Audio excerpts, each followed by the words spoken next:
Hi, welcome to Daddy Curb's farm. In this episode, we're in the kitchen. I gotta tell you, I'm a lot more comfortable in the garden and in the orchard and with chickens all around. Not as comfortable in the kitchen. But we're gonna make salsa. I made salsa a couple of times last summer and we canned it and it turned out wonderful. And we're gonna try it again. And I thought it might be fun to kind of bring you along. You got a nice glimpse of that beautiful tray of produce there. Most of everything going in the salsa for this this batch comes from the garden. We have our tomatoes and we're a couple of sweet peppers, some hot peppers, our onions. I actually have some garlic right here that I grew for the first time this year. So except for some spices, this is Daddy Curb's garden salsa. I'd like to direct you to daddycurbs.com. Go ahead and go there. I'll show you. There is a blog post called How I Made and Canned Sweet Garden Salsa. Now that's a little misleading because I'm not actually going to teach you how to can.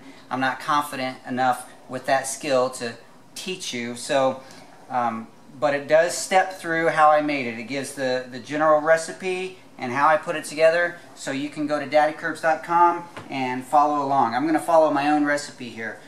And I made this recipe up so it can be added or subtracted or whatever suits your taste.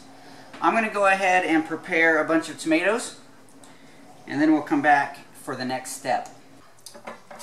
Now that all the tomatoes are cut and prepared, we'll just give them a little rinse in the sink. And while we're here, I can show you these long window sills in the kitchen are really nice for artwork, various stages of farm projects. This is a potato that I cut because it started to grow, and it's just a store-bought potato, but I'm going to see if I can get a few plants out of it, and then some green beans that I collected the seeds from. We'll just leave these sit in the sink and let them drip and drain for a little bit. And my beautiful camera lady was out for a moment, so I got kind of busy, and I went ahead and cleaned up the peppers and took the skins off the onions. And now I need to do the garlic and clean up the hot peppers. The garlic, an interesting story. We grew this garlic, and a few nights ago I was cutting it up, cleaning it up, and my son said, "Hey, I got a better trick for you. You can just put it in a jar and shake it, and the garlic starts to come out." I didn't shake it nearly enough, but if you shake that enough, all the paper comes off and you get just the garlic cloves. I forgot to mention with the garlic, in order to get that trick to work most efficiently, you cut the ends off. I think my son learned the garlic trick by watching YouTube. People learn things from watching YouTube? Weird.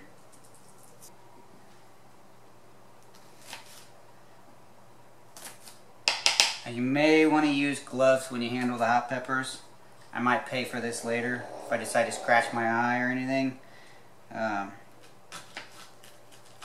Because they can burn. We're going to go ahead and take the seeds out of the jalapenos. Now we got most of the ingredients here ready.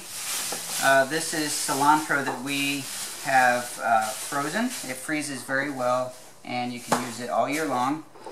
The scraps, don't throw them out. Throw them to your chickens or put them into your compost. There's lots of good stuff in there. It's probably pretty apparent. I'm not going to fool anyone. I'm not a professional chef. In fact, I'm not even a very good cook. I don't want anyone to take this video as a how to cook, how to become a master chef or anything crazy like that. This is really just a glimpse into our homesteading journey through the process of making salsa from our garden in our kitchen. Sorry if that disappoints anyone. The cilantro, the peppers, the garlic, the onions, the tomatoes, the spices, they're all here. I believe that's everything. We're going to start mixing it up in the blender. And I got a sad story. You see this blender?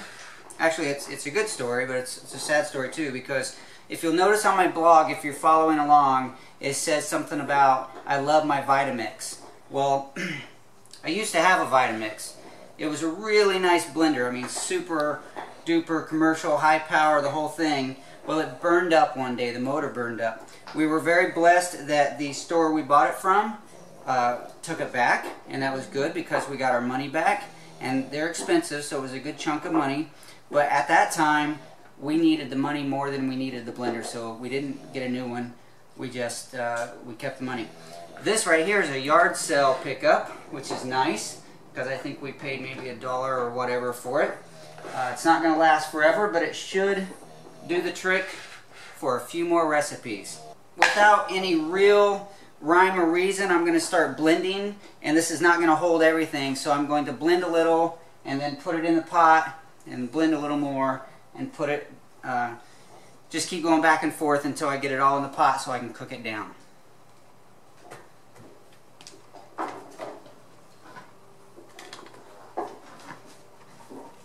And now that we got some fluid in there, we're going to put the chunky stuff in and try to get it chopped up, and then we'll do our tomatoes. We don't want to make it super smooth. We want a little bit chunky. So we're just going to take this and add it to the stock pot.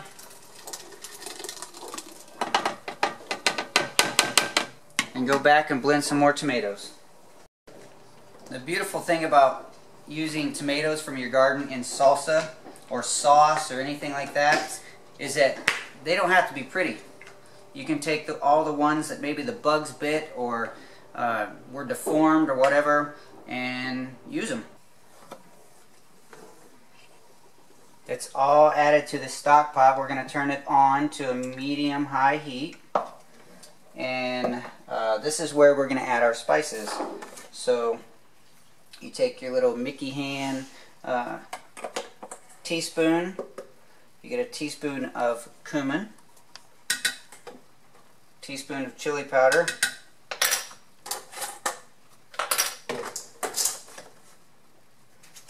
and a tablespoon or so to taste of salt. So we're going to stir this in nicely, and we're going to let it cook and reduce. Last time it took me about 30 minutes.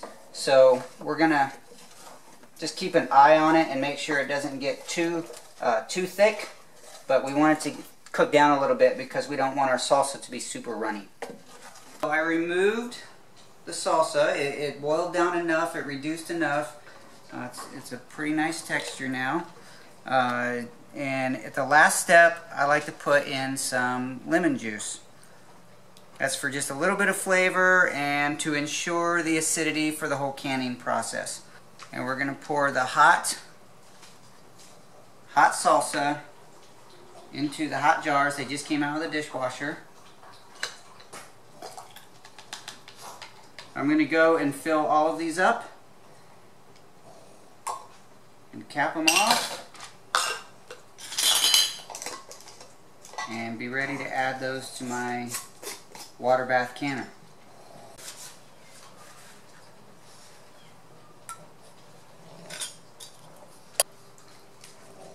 I didn't get quite as many jars as I thought I was going to, and I couldn't figure out why. And when I thought about it, last time I used smaller jars, but our salsa was going so fast,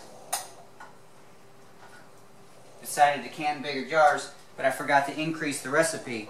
So I only got 5 pints this time. Now we let that process for the processing time according to your recipe that you find, your trusted resource of canning knowledge. Well, the processing is finished, and I'm ready to remove these and let them cool off. Put them over here on the towel. And with any luck, I did that right, and we actually have preserved salsa. Listen to that.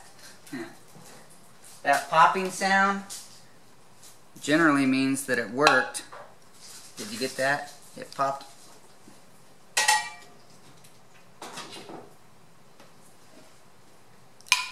Beautiful. And there we go. That is an evening of preserving your own harvest. I would love to encourage you to grow your own food and preserve your own food. It doesn't have to be fancy or expensive. A simple stock pot and a simple yard sale blender and a few canning jars, and you can do this too. If you enjoyed this episode with me preserving the food and doing something indoors, give me a thumbs up, subscribe, and leave some comments below. Thank you so much for joining me on the Daddy Curbs Farm. I'll talk to you soon.